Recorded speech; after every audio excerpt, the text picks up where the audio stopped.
fui pro rancho. E lá no rancho eu tive muitas fases ruins na Marinha, mas aquele ali foi uma das minhas piores fases. Cheguei lá e, pô, os sargentos lá eram horríveis. Era muito ruim lá, em todos os sentidos. Picado ruim, picado ruim, ambiente ruim. O pessoal não gostava do que fazia. E os sargentos não tinham liderança. Pelo contrário, era aquela mentalidade de você ter que se ferrar. E o primeiro mole que te der, eu vou tiçar, eu vou fazer de tudo para te prejudicar. Ameaça o tempo todo. Teve uma vez que eu quase tomei uma parte. E aí foi isso. Aí a gente se formou, terminou o curso, e aí começa a vida operativa. Só que não foi do jeito que eu esperava. Porque naquele período, depois da formação, depois de um tempo, passou uma barca, aquelas barcas que levam o pessoal pra fora. E aí levou todo mundo que... Tipo, todos os soldados ali que não eram das companhias, eles foram na rota. Foram para outros quartéis, foram movimentados. Só que aí a CCS, que ficou sem soldado. Então eles puxaram soldados da companhia para ir para a CCS e eu fui nesse bolo aí. E aí começa a decadência. Eu fui para a secretaria, só que, pô, empurrão, não conseguia nem ligar o computador. Literalmente não conseguia ligar o computador, né? Eu fiquei na onça ali. Aí não, tá de guerra. O sargento lá, não, pô, não dá, sem condição. Aí me mandaram pra carpintaria, fui lá, eu e o 48, a gente ficou um tempo ali. E aí tinha que ir um pro rancho. E aí, entre eu e o 48, escolheram o delegado lá que manobrava a carpintaria. Ele escolheu o 48, porque o 48 já era carpinteiro e eu tava começando ainda, então fui pro rancho. E lá no rancho, eu tive muitas fases ruins na Marinha, mas aquele ali foi uma das minhas piores fases. Cheguei lá e, pô, os sargentos lá eram horríveis. Era muito ruim lá, em todos os sentidos. Picado ruim, picado ruim, ambiente ruim. O pessoal não gostava do que fazia. E os sargentos não tinham liderança. Pelo contrário, era aquela mentalidade de você ter que se ferrar. E o primeiro mole que te der, eu vou tiçar, eu vou fazer de tudo pra te prejudicar. Ameaça o tempo todo. Ameaça o tempo todo. Teve uma vez que eu quase tomei uma parte, porque teve 2 militares que estavam fazendo aquela tarefa de cortar grama. E aí eles não foram liberados, ficaram até tarde e chegaram lá pra 1h30, quase 2 horas. Já tinha dado volta ao almoço. Aí eu fui, peguei, fiz 2 pratos pra ele da janta e dei pra eles, na encolha. Só que aí alguém percebeu, chegou lá no mestre d'arma, que levou pro mais antigo ali, e, nossa, ele queria me dar uma parte por causa disso. Porque não tá municiado, porque isso não pode, tá de descumprimento de ordem e tal. Ele fez a parte e levou pra frente. Só que aí o comandante, não vou dar parte nele, porque, pô, ele é o PESP, PQD e pô, era de companhia, tá começando agora, não vou fazer isso. E ele pirou, cara, como é que não seguiu e tal, e tipo, e na reunião lá, falando, por mim, você tava preso, por mim, você saiu da Marinha. E, tipo, cenários assim aconteciam o tempo todo. Aí vem o conceito também. Teve o conceito, aí... E eram cenários assim o tempo todo, não era só comigo, né? Tipo, era só nesse nível. E acho legal também falar sobre isso, porque não é só gente boa e gente não tão boa, tem em todos os locais, inclusive na Marinha. A gente é conhecido pelo nosso profissionalismo e tal, mas nunca é 100%. A gente tá num nível muito bom comparado aos outros, né? Porque em termos de proporção, mas ainda existem pessoas que não fazem um bom trabalho, que não têm consideração, e isso acaba afetando muita gente. E foi o que aconteceu no meu caso. Fazendo um parêntese aí, João, pelo que tu falou, e corroborando também, né, que você disse, infelizmente a gente encontra, né, alguns camaradas assim, até hoje, né, que confundem profissionalismo com rispidez, com querer usar as regras, a lei pra punir as pessoas e não pra tentar orientar, né, cara?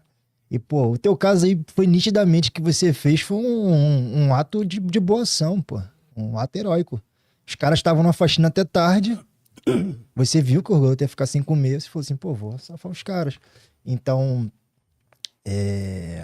o que você fez foi algo muito sensato. Qualquer pessoa em sã consciência iria falar assim, pô, camarada, tá certo. Não foi dentro das normas, mas tá certo. Então, infelizmente, alguns militares, né, cara, eles perdem um pouco do bom senso, né, na hora de fazer as coisas. E é uma coisa que afeta muito o nosso moral, o nosso nível de motivação, né? E assim, para quem tá assistindo a gente, que tá em posições de comando, em posições de liderança, sempre tentar enxergar a coisa de maneira mais sensata possível. Porque assim, a gente vai evitar alguns dissabores, né, cara? Isso aí poderia te deixar pirado e falar assim, pô, meu irmão, não quero mais isso aqui não pra minha vida. É ou não é? Tem muitos casos de pessoas que saíram da Marinha por conta disso, né? Porque teve uma experiência ruim e achou que aquilo era parâmetro pro CFN todo e acabou saindo pirado com a Marinha, mas não é assim. E falando essa história do rancho lá, que era muito ruim, e era um dos ambientes horríveis de se trabalhar, e acredito que ficou assim por um bom tempo, né? Depois de um tempo eu voltei pra lá como cabo, operando e tal, e o rancho ainda era muito ruim, mas depois de um tempo ele teve uma reviravolta, né? Esses militares que estavam lá, que estavam antigos ali manobrando, eles já saíram da Marinha, né? Já foram pra reserva, não fazem falta e tal. Chegou outro pessoal que manteve um padrão baixo, mas depois chegou um sargento lá, eu esqueci o nome dele, esqueci agora, mas ele chegou lá como mestre d'arma e, tipo, revolucionou ali, montou uma equipe, né? Tem até alguns camaradas meus, o Diogo, outros militares ali, né? E, tipo assim, começaram a preparar o picado de uma maneira diferente, você via que o negócio estava mais humano ali. Eu não estava trabalhando com eles lá diretamente, mas você via que tinha uma mudança, né? Uma mudança gritante ali. E depois, além do picado, teve uma reforma no rancho, né? Eles fizeram uma reforma, mais equipamentos, fizeram uma padaria. E, tipo, o rancho se tornou eu acho que é um dos melhores que tem do CFN ali, né? Padrão ali. E é uma coisa muito importante, né? Pro operador, tipo assim, a gente fica naquela relação toda e ali é aquela coisa de estar mais tempo com as campanhas do que, às vezes, com a nossa própria família. E aquilo ali é tipo um momento familiar, né? De você estar comendo. Então é desagradável você ir, você ser tratado mal, você pegar um picado horrível. E, tipo, eles mudaram isso e fez a maior diferença. A gente não fala muito sobre eles, mas é uma coisa que a gente valoriza. E você vê o trabalho do sargento que, tipo, pra mim, foi um trabalho de liderança. Apesar de eu não ter contato com eles, eu não posso falar com propriedade, mas pelo que eu vi, tanto é que ele saiu e a equipe dele manteve o padrão e até hoje tá em nível de excelência.